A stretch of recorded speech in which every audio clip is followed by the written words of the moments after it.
So today we're with the Queen of AI, with Lucy Batley. Self-imposed Queen of AI. Okay, good. You and I have known each other for many years now, Lucy. Always a good experience? With you? Yeah. It's always a fabulous experience with, as I've nicknamed you, the Hogmeister. It's great. It's a great name. And I guess, Lucy, for the... And I have already started with monikers rather than who we actually are, but go on. Okay. And I guess many of you, of people that have known you over the years, have known you in a kind of world of design before becoming the Queen of AI. Talk to us about how that transition's gone. So I'm always really clear that I'm a designer by trade. And we actually did some work together, didn't we, on your branding, which we'll come back to. So yeah, I've always worked in design, but from quite an early part of my career, I've worked in digital, specifically digital design. So developed that. My old company, we used to specialise in websites, but also databases and software development. And Traction was set up to design and build software, tech. So anything from apps, platforms, whatever you want. And then I saw the wave of AI coming and didn't want to miss out on it because I felt we missed out a little bit 15 years ago on apps. Yeah, the market just wasn't ready, and it wasn't ready with AI either. So 2.5 years ago, I rebranded as Traction AI and realised quite quickly there was a lot of education to do. Hence why I love talking to people like you about artificial intelligence, all things AI. Yes. And I think, Lucy, I guess, again, because you and I have known each other for a while, you've always been at the forefront. Remember Institute of Directors when you were getting involved in new initiatives there, but how important is it to stay ahead of the times?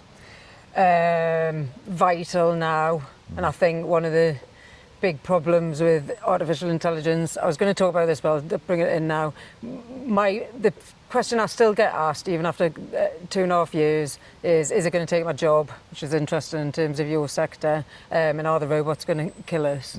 And my response is always, this is not my line, but my best quote about artificial intelligence is that it's a technology so profound that everything else is going to have to be designed around it. Yes. And I think people aren't catching up to that. And I've just read a couple of reports this week that boardrooms and senior managers in the UK specifically are a big risk of lagging behind. So in terms of what's happening now, I think it's always good to stay ahead of the times, but in terms of artificial intelligence, the new wave of it is going to change everything. And I just think people aren't anticipating the impact. A lot of people are scared about it, or they don't understand it. I think we'll keep going with this, Lucy, because I guess you and I, the reason we kind of clicked and got on years ago was mainly because we love people. Yep. We love connection. Yep. And I guess through our networks we've connected each other to countless people over the years. How do you think people are going to play out with AI over the coming years? I think that's a really good point, and we take a very human-centric approach. So when I go into organisations, I always say, forget about the technology. What problems are you trying to solve, and how is it going to impact the people? So we're doing quite a lot of change management work at the moment in terms of, as part of the strategy, about how do you reskill, how do you upskill, how is it going to impact the workforce? So it is about people. It's always about people, and I know that you're very, very passionate about people, which is fantastic, and it is why we connected. But yeah, it's got to be, people have got to be at the forefront of any technology, and I think artificial intelligence is particularly pertinent with that. I have friends that talk to ChatGPT as if it's a person. Yeah, I do. And that's the way you should. That's the way you should talk about it. In terms of, if you're new to artificial intelligence, particularly generative AI, the advice I always give is play with it. You can't break it, but also have a discussion, have a dialogue, chat to it as if it's a human or an intelligent intern. It is amazing, though, that many people now, if they can't get hold of a therapist or someone, they'll just jump on a ChatGPT, try and self-diagnose, work out certain things, and then... And I think it's great for that. When we were warming up, we were just chatting about that. And I use it for therapy. I go and have a chat at 2 o'clock. You don't need therapy. I wouldn't bet on that.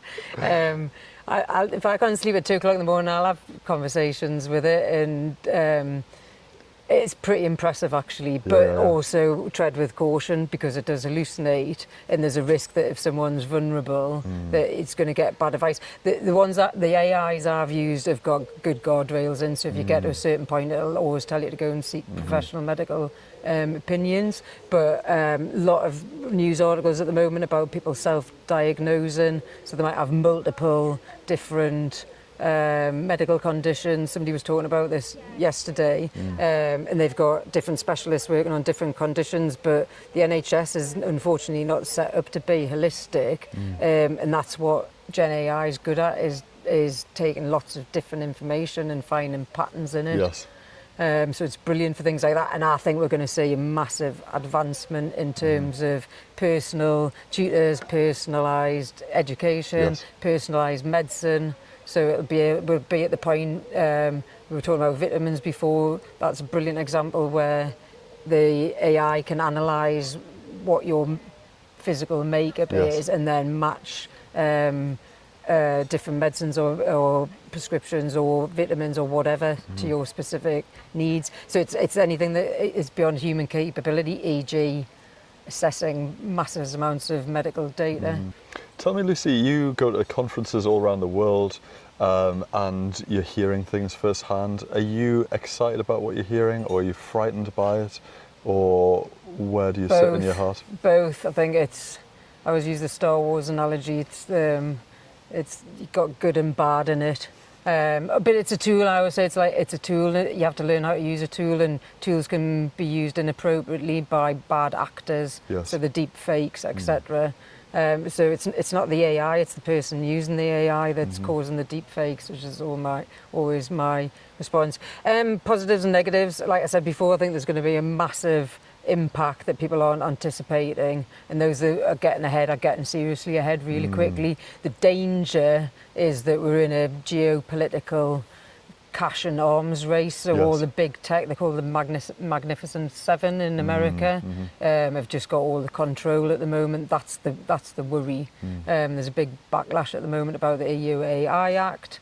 America have made a very firm stance that they're not following that, and I keep saying this, that my prediction there'll be some sort of Grenfell Tower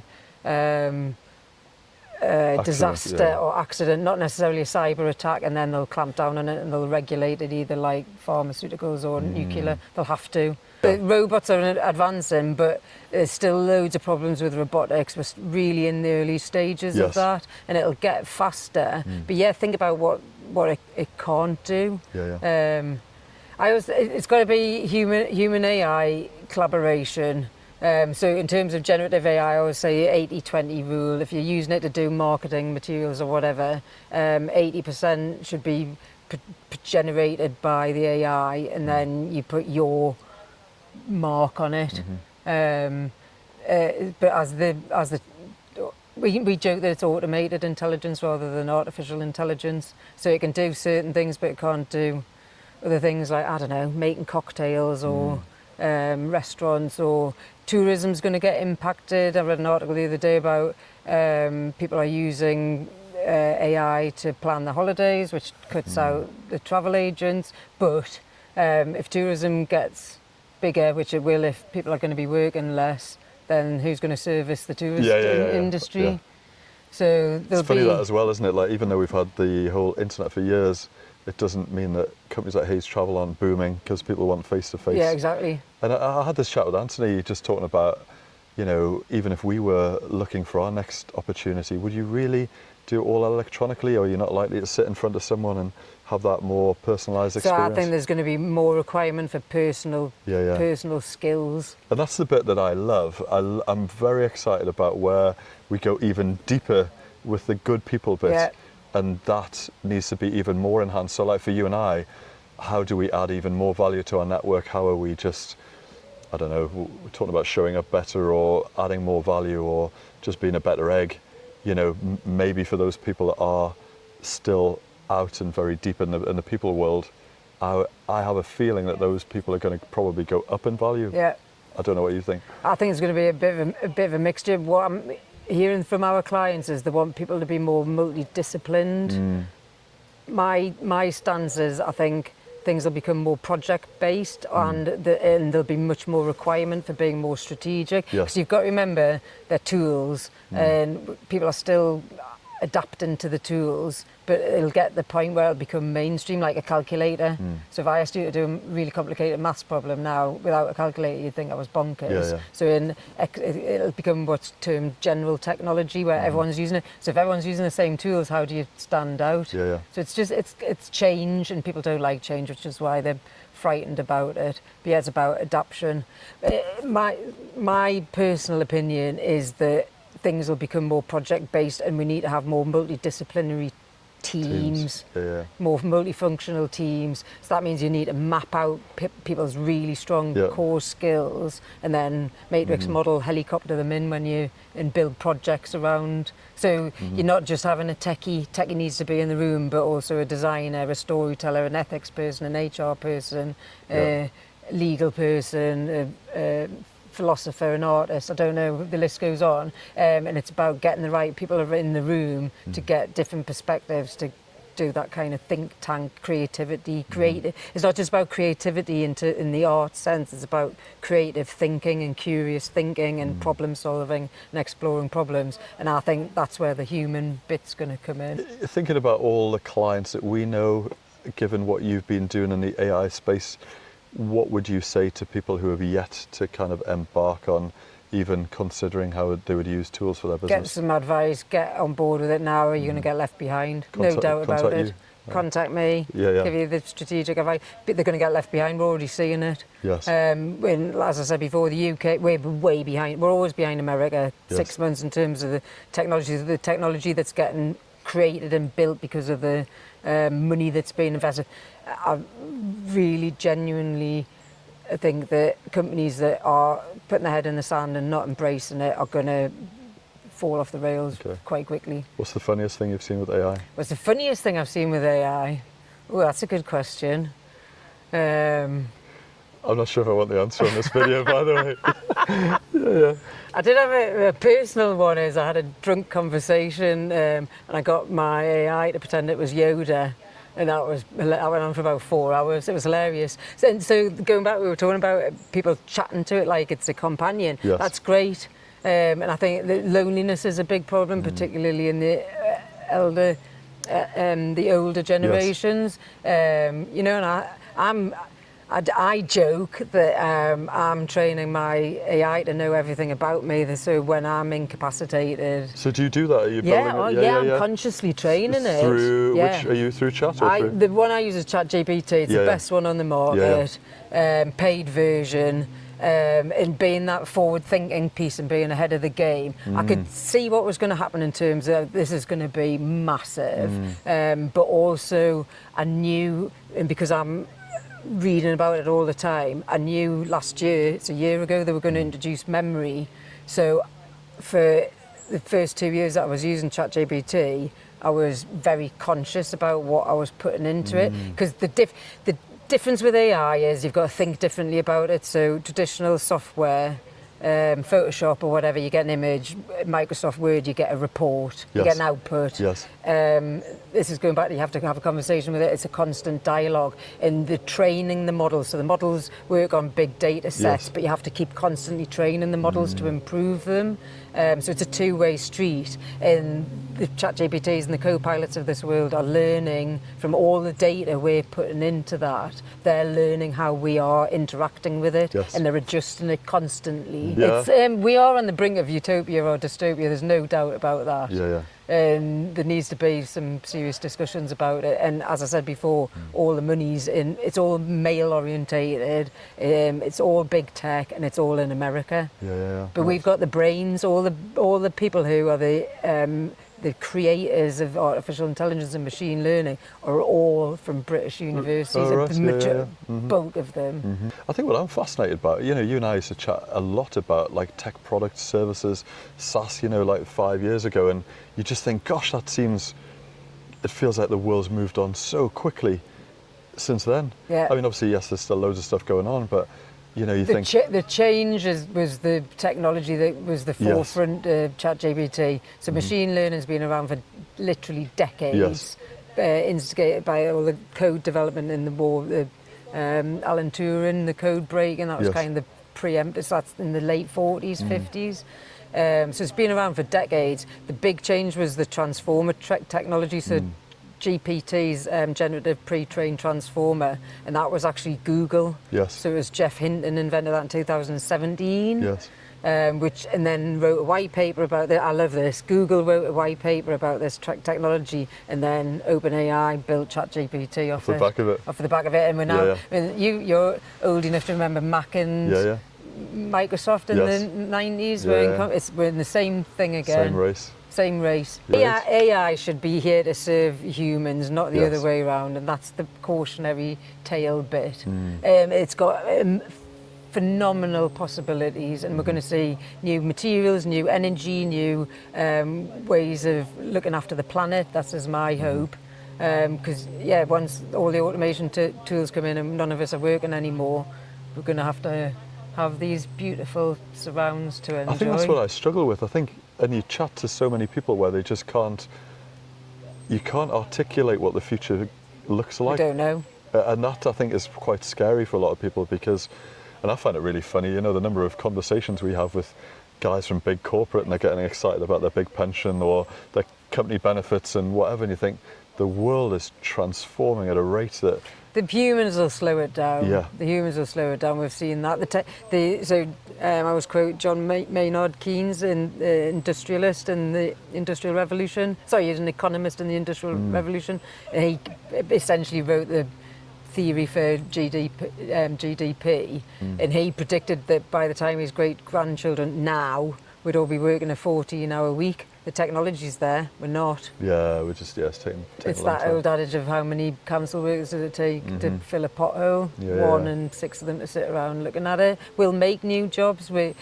My thing, the question I keep thinking about is if that happens, and it's likely to happen quicker now, so going back to the big transformation was kind of 2017, 2018. It's similar, the analogy I always use is nobody had heard of Apple, which was designed for designers and creative people until they launched the iPod, and then it became a household name. That was ChatGPT. It was. That was the bit that kind of propelled it into the stratosphere. But if we have the John Maynard Keynes 14-hour week, what are people going to do? Like, I love working. I'd get bored, stupid after 10 minutes. It's back to that thing of purpose, though, isn't it? It's purpose. What is our purpose? Like, why are we here? Yeah, why do we do? Absolutely. Why do I sit and chat to you about all these things? It's much broader than just automation and making things quicker. If you had your time again, Lucy, what would you have done differently to prepare for this new world? Nothing.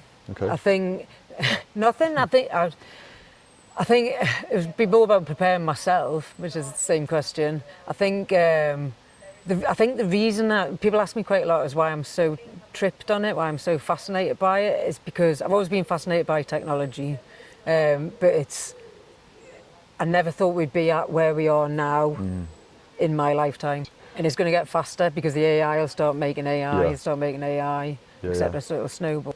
And thinking about what you're doing here, Lucy, I mean, for people that are watching this video, how can you help? How can I help? Can you chat to your avatar?